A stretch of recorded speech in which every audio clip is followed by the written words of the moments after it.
அனைவருக்கும் வணக்கம். நேற்றைய தினம் திருச்சி மாவட்டம் திருவெரும்பூர்ல வீரத்தின் அடையாளமாம் நமது பாட்டன்கள் மருது சகோதரர்களுக்கான வீர வணக்க பொதுக்கூட்டத்தில் அண்ணன் பேசிட்டு இருந்தாங்க. பேசிட்டு இருக்கும்போது சொன்னாங்க, தளபதிங்கிறீங்களே, எந்த படைக்கு அவர் தளபதி அப்படின்னு சொல்லி பேசிட்டு இருக்கிற சமயத்துல கூட்டத்தில இருந்து ஒரு குரல் கேட்குது. அது வந்து ஒரு அவதூறான வார்த்தைகளை, கொச்சையான வார்த்தைகளை சொல்றாரு அவரு. அப்போ அண்ணன் பேச்சை நிறுத்திட்டு யாருப்பான்னு சொல்லி பாக்குறாங்க.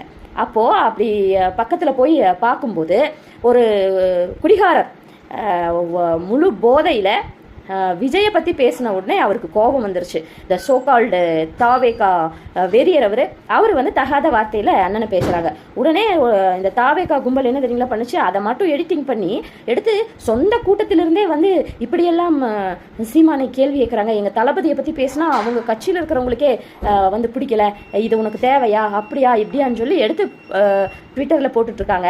இதை தவிர அவங்களுக்கு வேறு என்ன செய்ய தெரியும்? ஏதாவது சிக்கல் வந்தால் ஓடி ஒளிஞ்சிக்க தெரியும். அப்புறம்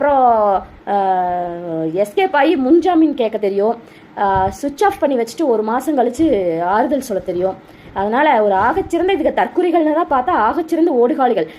தப்பித்து போய் ஒளிந்து கொள்வது எப்படி அப்படிங்கிறதுக்கான ஒரு புத்தகமே இவங்க எழுதலாம். அப்படி இருக்கிற தற்குறிகள் கிட்ட இருந்து நம்ம வேற எதை எதிர்பார்த்துட முடியும்? அதனால் உங்கள் கட்சிக்காரன் தான்ப்பா குடிச்சிட்டு வந்து அங்கே தகராறு பண்ணது, எங்கள் கட்சிக்காரங்க இல்லை. நாங்கள்லாம் தேசிய தலைவரை பார்த்து இந்த இனத்திற்காக அண்ணன் செந்தமிழன் சீமானோடு கரம் கோர்த்து நிற்கிற புரட்சி படை எங்களோடது.